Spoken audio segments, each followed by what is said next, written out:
E aí, meus queridos, tudo bem? Eu sou o Prof. Clayton Reis e essa é a resolução de mais uma questão que fala sobre impulso e quantidade de movimento, e a questão diz o seguinte: na situação da figura abaixo, não há atritos nem resistência do ar.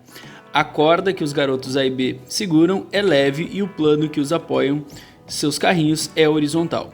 As massas de A e B adicionadas às de seus respectivos carrinhos valem nesta ordem, 150 e 100 kg. Temos ali a figura dos dois rapazes nos carrinhos e continua a questão. Estando inicialmente em repouso, os garotos começam a puxar a corda. Inicialmente, então, em repouso, os garotos começam a puxar a corda, objetivando provocar uma colisão entre os carrinhos. Durante o movimento mútuo de A e B, qual a velocidade do centro de massa desse sistema? Tá, o que a gente tem que entender nessa situação? Na verdade, é uma questão teórica, tá? Que fala, dá para resolver bem pelo lado teórico, que fala de uma situação onde as forças que a gente tem são forças internas, né? É um sistema que a gente chama de sistema isolado, onde as únicas forças que realmente importam aqui para esse movimento é a força que esse rapaz faz, né? Puxando a corda para cá. Deixa eu trocar a cor aqui da minha caneta para ficar mais fácil. Que esse rapaz faz puxando a corda para cá e esse rapaz faz puxando a corda para cá. Quando eles fazem essas forças, né, eles vão fazer o que? Eles vão gerar um movimento dos seus carrinhos, dos seus respectivos carrinhos, e esse movimento vai fazer uma variação da quantidade de movimento aí. Só que, como eu disse, essas forças são internas, né? Na verdade, a força que esse cara faz aqui, né, que a gente pode chamar de força de tensão, é a mesma força que esse outro rapaz, o rapaz B, vai ter. Como essas forças são só forças internas e elas são iguais nos dois corpos, então a velocidade do centro de massa desse sistema, ela tem que se manter constante, ela não vai mudar, tá? E aí, como a questão me disse lá no início que eles inicialmente estão em repouso, se todo o sistema está inicialmente em repouso, a velocidade do centro de massa tem que ser zero, porque está tudo parado. Então, como as forças são internas, né, por mais que ocorra a aproximação dos dois, de maneira geral, o centro de massa vai manter a sua velocidade constante, vai manter a sua velocidade no zero. E aí tu poderia ir direto marcar a resposta da alternativa A, tá? Que seria a resposta dessa questão. Porém, eu acho interessante mostrar um pouco da matemática por trás, para que o aluno consiga entender de uma forma clara, né, por outro caminho. Para calcular a velocidade do centro de massa, a gente tem uma equação, que é uma média que a gente faz, né? A gente faz o quê? A quantidade de movimento dos corpos, a soma, né, das quantidades de movimento, e tem que ser uma soma vetorial, quantidade de movimento dos corpos, tá? Dividido pela soma das massas, no caso a massa A mais a massa B. Então essa seria a forma. Se tivessem mais corpos, a gente poderia ir colocando mais corpos na soma. Então se tivesse um terceiro corpo, eu botaria ali a quantidade de movimento desse terceiro corpo e embaixo a massa desse terceiro corpo. Como são só dois, eu estou colocando só os dois aqui. E até aí, tranquilo, né? Dá para entender, daria para calcular. Só que o aluno tem que entender o seguinte, ó. Como eu disse, o sistema é isolado. Então, o impulso que o rapaz A recebe quando ele puxa a corda é igual ao impulso que o rapaz B recebe quando ele puxa a corda, tá? Sor, por que eles são iguais? Vamos lembrar que impulso é a relação entre força e tempo, é o produto da força com o tempo, onde o tempo é justamente o tempo de contato que eles ficam com a corda. E a gente tem que entender o seguinte, né? O A puxa a corda enquanto o B está puxando, porque se o B não puxar a corda, ela não vai ficar esticada. E a mesma coisa o contrário, o B puxa a corda enquanto o A está puxando, então o tempo a gente pode assumir que é o mesmo.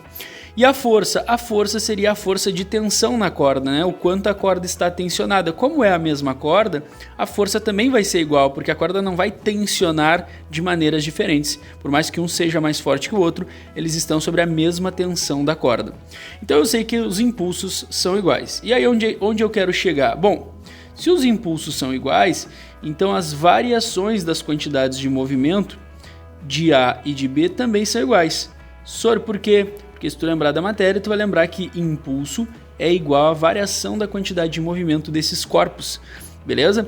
Então, os impulsos são iguais, então as variações das quantidades de movimento dos seus, né, dos corpos A e B também são iguais. E aí, por fim, Vamos lembrar que variação da quantidade de movimento é igual à quantidade de movimento final menos a quantidade de movimento inicial. E como eu disse, os corpos inicialmente estavam em repouso. Então isso significa o quê? Que inicialmente as suas velocidades eram zero, tanto para o A quanto para o B. Logo, se as suas velocidades iniciais eram zero, então as suas quantidades de movimento iniciais também eram zero. E aí isso aqui vai zerar, ó. De maneira que a única coisa que eles vão ter são as suas quantidades de movimento finais, que é quando eles forem fazer a colisão, né? Quando for ocorrer a colisão ali. Então eu posso dizer, para finalizar esse meu raciocínio, deixa eu botar isso aqui um pouquinho mais para baixo, né? Para não nos atrapalhar. Eu posso dizer que a quantidade de movimento final do rapaz A é igual à quantidade de movimento final do rapaz B. Só que eu estou falando isso em módulo, né? Eles são iguais em módulo, eu não estou falando em vetor. Por quê? Porque o rapaz A, ele vai ter uma quantidade, vamos dizer que os dois têm uma quantidade de movimento equivalente a Q, né? Ambos têm uma mesma quantidade de movimento, vou chamar de Q. O A, ele está indo para a direita, então ele tem uma quantidade de movimento Q para a direita. O B, ele está indo para a esquerda, então ele tem uma quantidade de movimento Q para a esquerda.